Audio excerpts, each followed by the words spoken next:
Hello students, अभी तक हम लोगों ने देखा था कि मोनेडा जो किंगडम है उसमें मेनली जो माइक्रो ऑर्गेनिजम्स होते हैं वो बहुत ही स्मॉल होते हैं, माइक्रोस्कोपिक लेवल पर होते हैं, जिसको सिर्फ और सिर्फ माइक्रोस्कोप के हेल्प से ही देखा जा सकता है।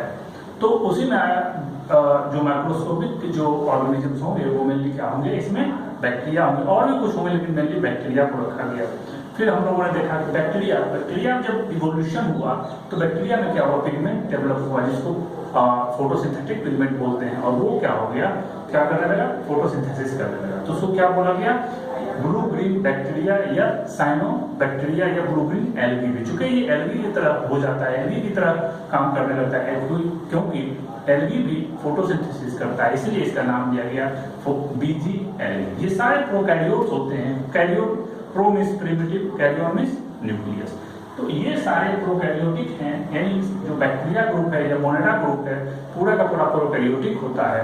और वहां पे जब साइनोबैक्टीरिया डेवलप होता है वो क्या होता है, फोटोसिंथेटिक करने लगता है। तो इसमें ज्यादातर जो ऑर्गेनिजम्स होंगे वो हेट्रोट्रॉपिक होंगे, हेट्रोट्रॉपिक और ऑटोट्रॉपिक। फोटोसिंथेटिक क्या होता है, ऑटोट्रॉपिक। ऑटोट्रॉपिक हम लोगों ने डिस्कस किया कि ऑटोट्रॉपिक उस ऑर्गेनिजम्स को बोलते हैं जो किसी और ऑर्गेनिज्म के ऊपर भोजन के लिए डिपेंडेंट नहीं होता है, फूड के लिए डिपेंडेंट नहीं होता है। और हेट्रोट्रॉप उसको बोलते हैं जो किसी दूसरे ऑर्गेनिजम्स पे फूड के लिए डिपेंड करे।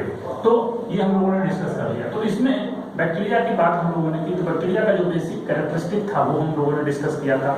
शेप एंड साइज के बेसिस पे हमने देखा था कि बैक्टीरिया को क्या क्या, अगर स्पाइरल शेप होगा तो उसको स्पाइरुलिना बोलेंगे, कोमा शेप होगा तो उसको विब्रियो बोलेंगे, और अगर स्फेरिकल होगा तो उसको कोकस बोलेंगे, और अगर रॉड शेप होगा तो उसको क्या बोलेंगे, बैसिलस बोलेंगे। तो ये सारा डिस्कशन हम लोग प्रीवियस क्लास में कर लिए थे। आज की बात कर रहे हैं बैक्टीरिया को दो पार्ट में डिवाइड किया गया, एक होता है आर्की बैक्टीरिया, एक होता है यू बैक्टीरिया। आर्की मतलब प्रिमिटिव या एंशिएंट, और यू मतलब ट्रू बैक्टीरिया। ट्रू बैक्टीरिया का मतलब जो बैक्टीरिया का पूरा कैरेक्टरिस्टिक है वो फुलफिल करे, that is called true bacteria. और आर्की बैक्टीरिया कुछ ऐसा कैरेक्टरिस्टिक होता है जो बैक्टीरिया के क्राइटेरिया को फुलफिल ना करे। तो आर्की बैक्टीरिया और यू बैक्टीरिया को इसलिए डिवाइड किया गया क्योंकि आर्की बैक्टीरिया का कुछ ऐसा कैरेक्टरिस्टिक है, जो आर्की बैक्टीरिया होता है उसमें ऐसा कुछ कैरेक्टरिस्टिक होता है जो यू बैक्टीरिया से बिल्कुल डिफरेंट होता है। क्योंकि जनरली जो आर्की बैक्टीरिया होता है वो हैर्स हैबिटेट में पाया जाता है। हैर्स मतलब जहां पे बहुत ज्यादा एक्सट्रीम कंडीशन है, जैसे गर्मी होगी तो बहुत ज्यादा होगी, साल्ट होगा तो वहां बहुत ज्यादा साल्ट होगा, गैसेस होगा, या किसी के एनिमल्स के बॉडी में भी रह सकता है, टेम्परेचर बहुत ज्यादा है वहां भी रह सकता है, हॉट स्प्रिंग में भी सर्वाइव कर सकता है। तो वैसे हैर्स, वैसे कंडीशन को बोला जाता है हैर्स कंडीशन। हैर्स मतलब जहां पे नॉर्मल चीजें सर्वाइव नहीं कर सकती, ठीक है।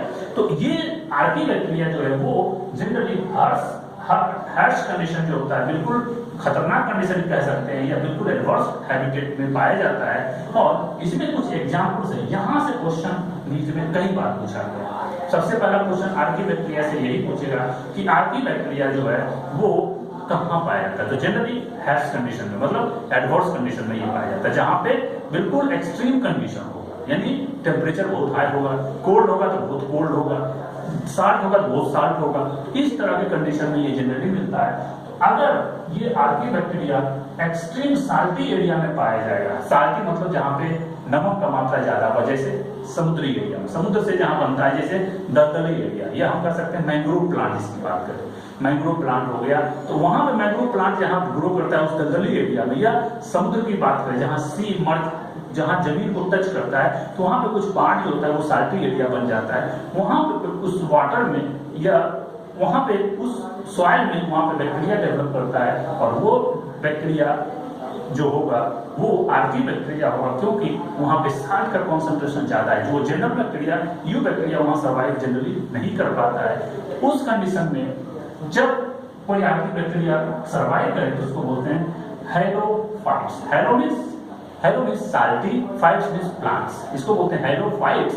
और हैलोफाइट्स वहां का जो ये साल्टी एरिया है वो साल्ट का कॉन्सेंट्रेशन 10 to 15% होना चाहिए। ये 10 to 15% तक क्या करता है, ये हेलोफाइट्स क्या करता है वहां पे सर्वाइवल, और साल्ट का कंसंट्रेशन इतना होगा तो वो वहां आराम से सर्वाइव कर लेगा। तो हेलोफाइट्स पहला क्वेश्चन इसी बीच में पूछ सकता है, पूछा भी गया है पहले भी कि हेलोफाइट्स क्या है और उसका परसेंटेज कितना होता है साल्ट का।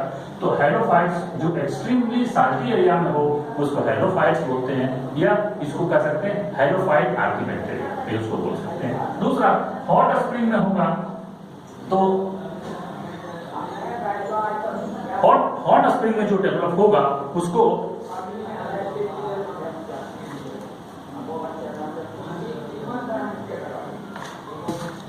तो अगर हॉट स्प्रिंग मतलब गर्म झरने का पानी, गर्म झरने के पानी में अगर वो डेवलप कर रहा है तो उसको बोलते हैं थर्मो एसिडोफिल। इस हॉट स्प्रिंग का टेम्परेचर जो होगा वो 60 to 80 डिग्री टेम्परेचर पे होगा, यानी ये टेम्परेचर बहुत हाई टेम्परेचर होता है, और ये आर्कीबैक्टीरिया जिसको हम लोग थर्मो एसिडोफिल्स बोलते हैं वो इस टेम्परेचर पे भी सर्वाइव आराम से कर लेता है।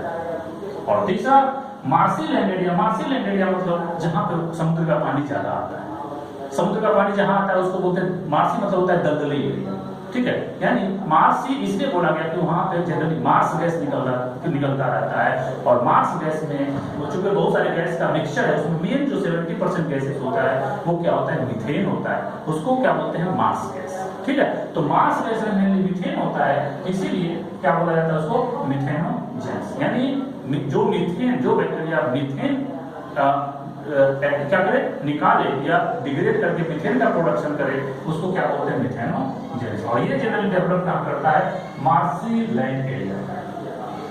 अब चूंकि ये बिल्कुल हैश कंडीशन में डेवलप करता है, ग्रो करता है, तो हैश कंडीशन में ग्रो करने के लिए कुछ ना कुछ इसमें कैरेक्टरिस्टिक हो, और ये कैरेक्टरिस्टिक जो यू बैक्टीरिया है उससे बिल्कुल अलग है, और वो ये जो कैरेक्टरिस्टिक है वो है सेल वॉल। इसमें जो सेल वॉल होते हैं जनरल बैक्टीरिया कंपोजिशन में अलग तरह का होता है, केमिकल कंपोजिशन अलग तरह का होता है, ताकि ये उस हेल्थ कंडीशन में आसानी से सर्वाइव कर ले, कोई दिक्कत उसको ना हो।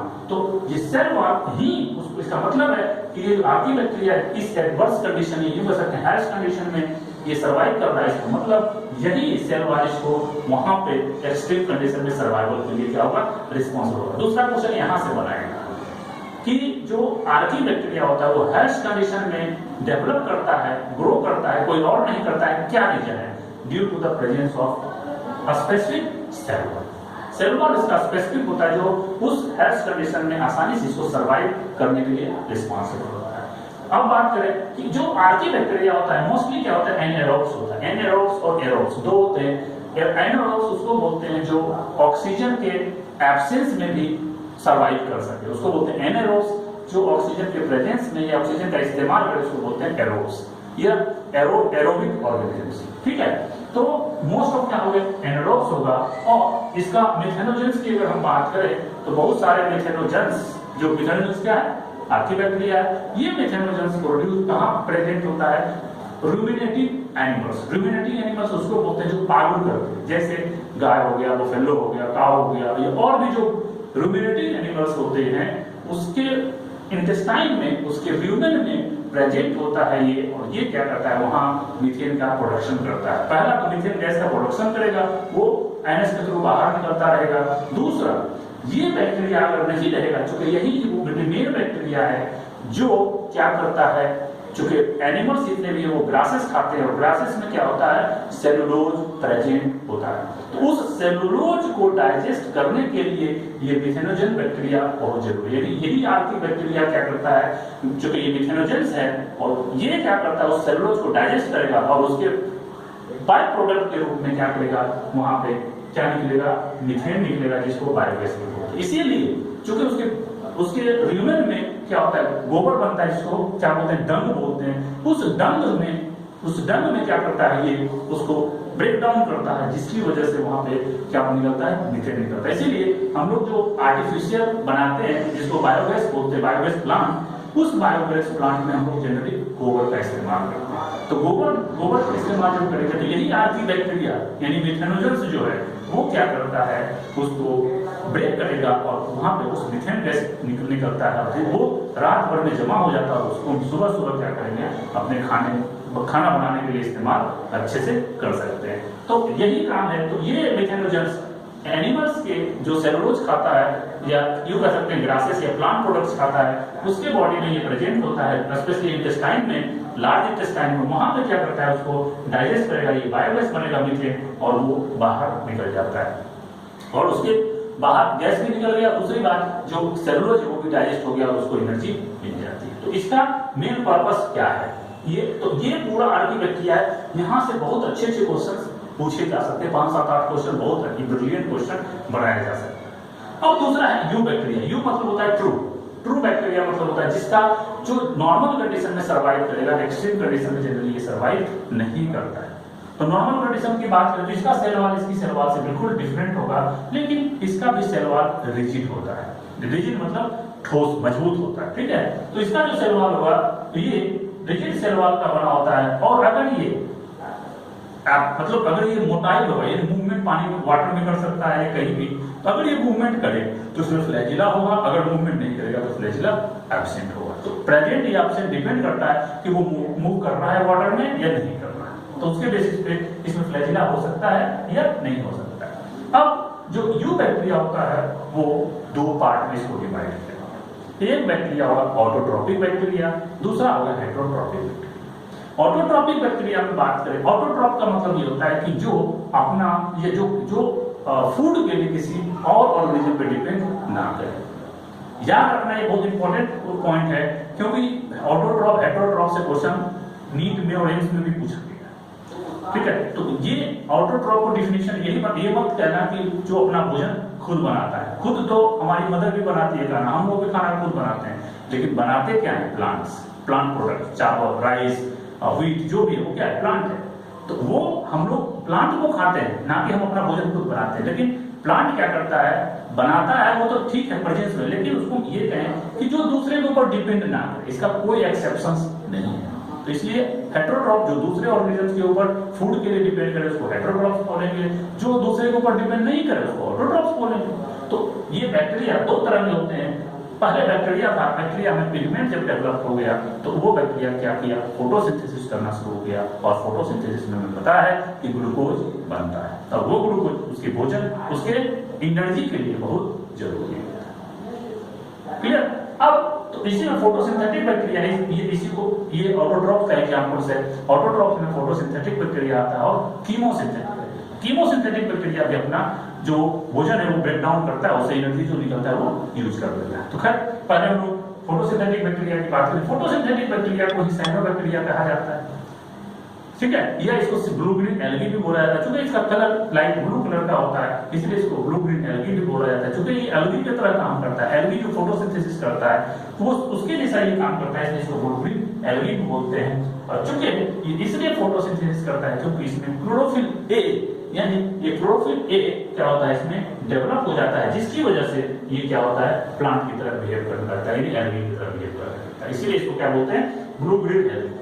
अब ब्लू ग्रीन एल्गी की अगर बात करें तो ब्लू ग्रीन एल्गी यूनिसेलुलर हो सकता है, अकेला एक सेल का बना हो, अकेला हो सकता है, या मल्टीसेलुलर हो सकता है, जिसको कॉलोनियल बोलते हैं, बहुत सारा मिलके कॉलोनी बना लेगा, या फिलामेंटस भी हो सकता है। तो फिलामेंट मतलब फिलामेंट के जैसा भी हो सकता है। तो ये सारे जो है, या मेराइन में हो सकता है, यानी समुद्र में पाया जा सकता है, यानी साल्टी वाटर में पाया जा सकता है, या फ्रेश वाटर में भी पाया जा सकता है। तो ब्लू ग्रीन एल्गी कहीं भी पाया जाता है और किसी भी फॉर्म में ये मिल सकता है।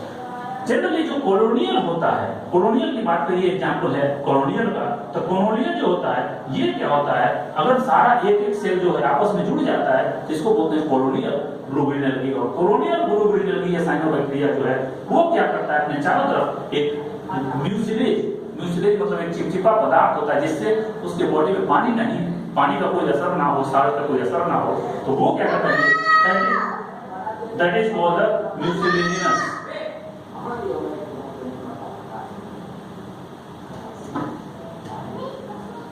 दैट इज कॉल्ड म्यूसिलेज, ठीक है।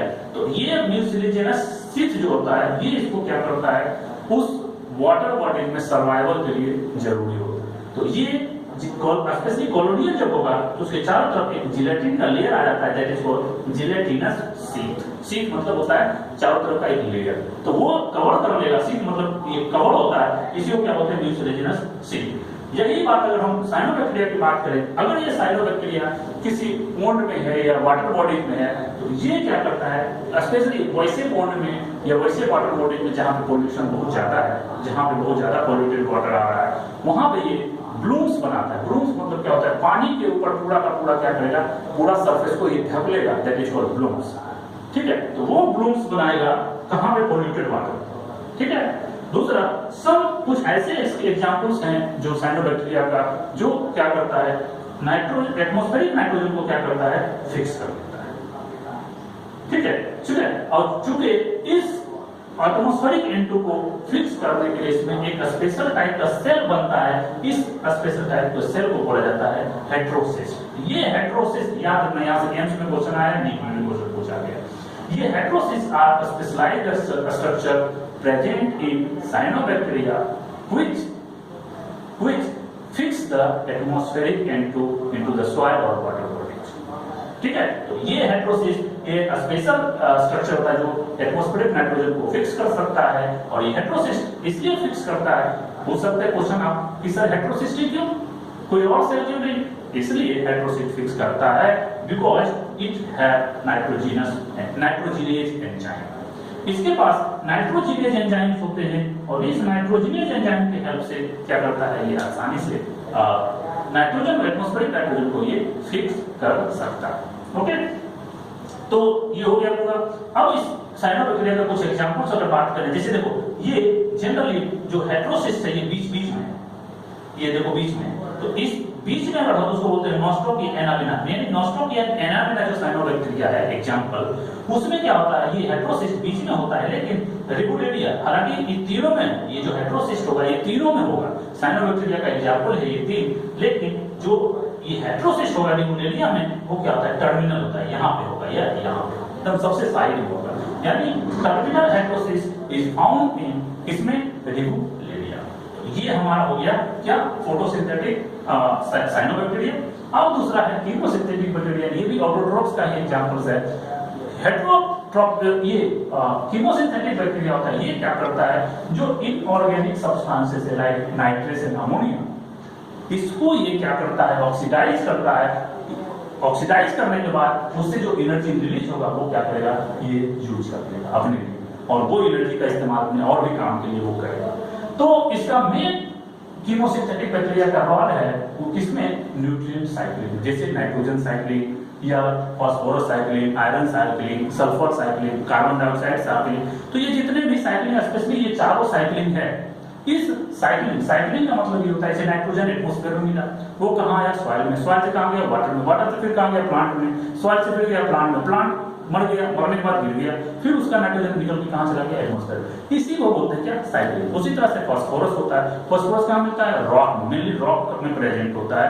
तो रॉक का क्या, वाटर आया, विदरिंग हुआ, उसका कहां गया, सॉइल में, सॉइल से कहां गया, वाटर में, वाटर से फिर कहां गया, प्लांट लिया, प्लांट से फिर प्लांट बढ़ा तो फिर कहां आया, रॉक में। इस तरह से उसकी साइक्लिंग क्या होती है, that is called the phosphorus cycling. उसी तरह से आयरन, उसी तरह से सल्फर का होता है, तो इसी को बोलते हैं साइक्लिंग। और कीमोसिंथेटिक बैक्टीरिया से जो क्वेश्चन बनेगा वो ये, सबसे पहले कि कीमोसिंथेटिक बैक्टीरिया ऑटोट्रॉफ है कि हेटेरोट्रॉफ, ऑटोट्रॉफ। दूसरा क्वेश्चन यहां से बनेगा ये कि ये ऑर्गेनिक कैसे सब्सटेंस को ये ऑक्सीडाइज करता है, तो ये इनऑर्गेनिक सब्सटेंस को ऑक्सीडाइज करता है। तीसरा, इसका इंपॉर्टेंट रोल किसमें है, तो न्यूट्रिएंट साइक्लिंग। ये तीन क्वेश्चन यहां से ये बनेगा, इसको ध्यान देना है। और नेक्स्ट जो टाइप है वो हेटेरोट्रॉपिक बैक्टीरिया। हेटेरोट्रॉपिक बैक्टीरिया की बात करें तो वही बात हो गई जो दूसरे ऑर्गेनिजम्स के ऊपर फूड के लिए डिपेंडेंट हो, that is called the heterotrophic bacteria.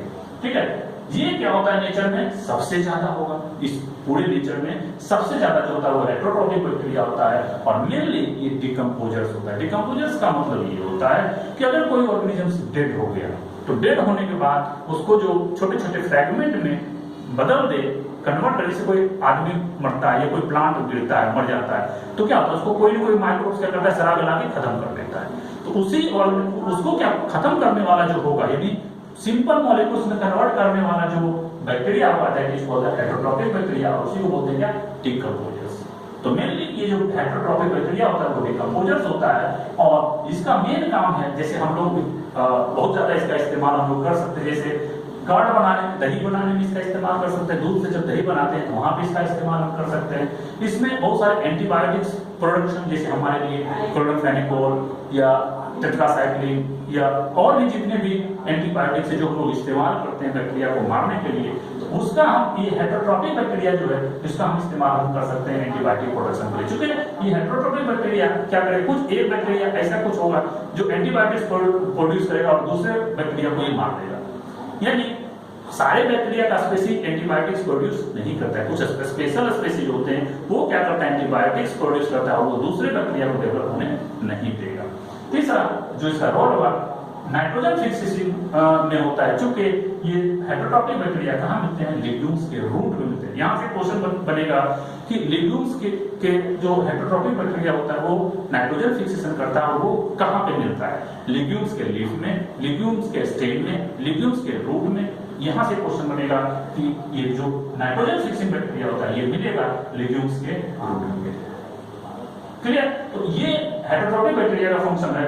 इसमें हेटेरोट्रॉपिक बैक्टीरिया में कुछ रोग पैथोजेंस भी होते हैं। पैथोजेंस किसको बोलते हैं, पैथोजेंस वो होता है जो किसी भी ऑर्गेनिज्म, चाहे वो एनिमल्स हो या प्लांट्स, वहां पे ये डिजीज कॉज करे, that is called the pathogens. ठीक है, तो ये क्या करता है, ऑर्गेनिजम्स में डिजीज पैदा करेगा या उसको डैमेज करेगा, जैसे एनिमल्स को कर सकता है, ह्यूमंस, प्लांट्स या पेट्स, पेट्स मतलब पालतू जानवर। किसी को भी अगर ये नुकसान करे तो उसको क्या बोलते हैं, पैथोजन।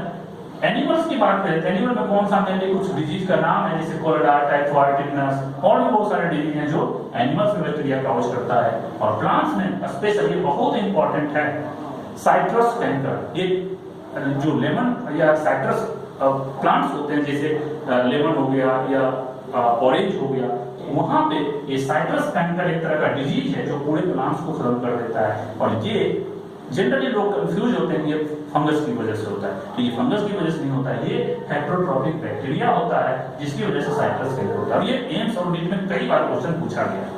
तो ये बहुत इंपॉर्टेंट है कि साइट्रस कैंकर जो होता है, साइट्रस फ्रूट प्लांट में होगा, इन प्लांट जो साइट्रस का प्लांट होगा वहां पे ये बैक्टीरिया जो है साइट्रस कैंकर डिजीज कॉज करवाता है, पूरा साइट्रस का जो ऑर्चार्ड है वो खत्म कर देता है, पूरे प्लांट को खत्म कर देता है। तो ये यहाँ से बहुत इंपॉर्टेंट क्वेश्चन सब ये आने वाला सारा क्वेश्चन यहाँ से बनता है। दूसरा, अब लास्ट इसका पॉइंट बात करें बैक्टीरिया का, टोटल बैक्टीरिया की बात करें तो बैक्टीरिया में रिप्रोडक्शन होता है। रिप्रोडक्शन के थ्रू क्या करता है, वो अपना नंबर बढ़ाता है। तो दो तरह से होता है, पहला एसेक्सुअल रिप्रोडक्शन। एसेक्सुअल रिप्रोडक्शन में क्या हुआ, एक सेल डिवाइड किया और बार बार डिवाइड करता चला जाएगा बहुत बार, उसको बोलते हैं क्या, फ्यूजन। ये फ्यूजन ड्यूरिंग फेवरेबल कंडीशन में होता है। फेवरेबल कंडीशन का मतलब, फेवरेबल कंडीशन उसको बोलते हैं यानी टेम्परेचर बढ़िया होगा, मॉइस्चर बढ़िया होगा, खाना उसको बहुत मिलेगा, तो इसको बोलते हैं फेवरेबल कंडीशन। तो फेवरेबल कंडीशन में एनारोबिक या एसेक्सुअल रिप्रोडक्शन होता है। एसेक्सुअल रिप्रोडक्शन कैसे होगा, फिजन। फिजन में 1 से 2, 2 से 4, 4 से 8 ऐसे फिजन होता है। और दूसरा होता है बायोस्पोर। अगर एटमॉस्फेयर में या तो बहुत ठंड हो गई, बहुत गर्म हो गई, उसमें क्या करता है, जो ये बैक्टीरिया होता है अपने अंदर चारों तरफ एक लेयर बना देता है और अंदर में छोटे छोटे क्या होता है, स्पोर्स बना देता है।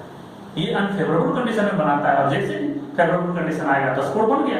अब वो क्या होगा, उसका सेल वॉल रप्चर होगा, सारा स्पोर्स निकलेगा और अलग अलग बैक्टीरिया को बढ़ा देगा। तो ये स्पोर अनफेवरेबल कंडीशन में और फिजन फेवरेबल कंडीशन में होता है। इसमें सेक्सुअल रिप्रोडक्शन भी होता है। ये सेक्सुअल रिप्रोडक्शन में क्या होता है कि दो बैक्टीरिया आपस में आएगा और ये अपना डीएनए इसमें ट्रांसफर कर देगा और ये रिप्रोडक्शन होकर क्या होगा, बैक्टीरिया में रिप्रोडक्शन होगा। अब ये नया बैक्टीरिया, इसमें बहुत सारा रिप्रोडक्शन हो गया, अब उससे क्या बनेगा, जाइगोट। जाइगोट से बहुत सारा स्पोर्स बनेगा, वो स्पोर्स निकल जाएगा बाहर, that is called the sexual reproduction. जो कि सेक्सुअल रिप्रोडक्शन में जो स्पोर बनता है उसमें पहले जाइगोट बनता है, जबकि इसमें स्पोर्स में जाइगोट नहीं बनता है। इसमें और उसमें डिफरेंस यही है कि ये स्पोर्स हैप्लॉइड होता है, इसमें जाइगोट नहीं बनता है। इसमें पहले जाइगोट बनेगा और जाइगोट से क्या होगा, फिर से उसमें मियोसिस होकर क्या होगा, वो 4 बनाएगा, मैंने आधा हो जाएगा और वो फिर से क्या होगा, फर्दर डिवाइड करेगा। तो ये हो गया सेक्सुअल रिप्रोडक्शन।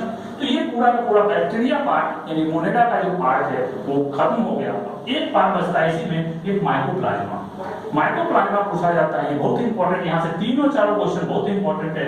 ये माइकोप्लाज्मा ऐसा स्ट्रक्चर होता है, मोनेडा ग्रुप में इसको रखा गया है, ये इसमें सेल वॉल कंप्लीटली एब्सेंट होता है, यानी कंप्लीटली लैप सेल वॉल नहीं होता है, और ये सबसे स्मॉलेस्ट लिविंग ऑर्गेनिजम्स है, ये सबसे स्मॉलेस्ट लिविंग सेल है, और ये बिना ऑक्सीजन में भी, यानी जहां ऑक्सीजन नहीं भी है, एनएरोबिक कंडीशन में भी ये सर्वाइव कर सकता है। इसमें बहुत सारा पैथोजेनिक होता है जो एनिमल्स एंड प्लांट्स में डिजीज कॉज करता है। तो यहाँ पे माइकोप्लाज्मा से क्वेश्चन डायरेक्ट पूछेगा कि the organism which lack cell wall is mycoplasma, bacteria, eubacteria, archaebacteria.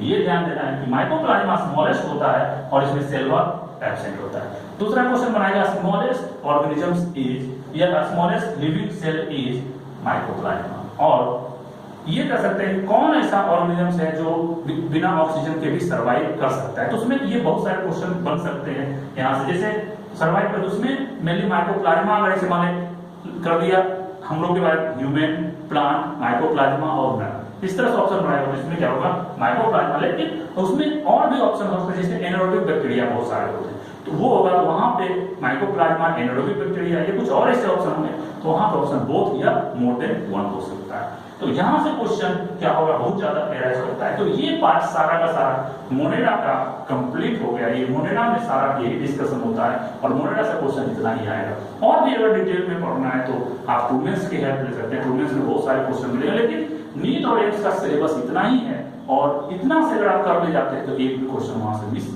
नहीं करेगा। ठीक है, तो हम लोग नेक्स्ट क्लास में डिस्कस करेंगे क्या, किंगडम प्रोटिस्टा।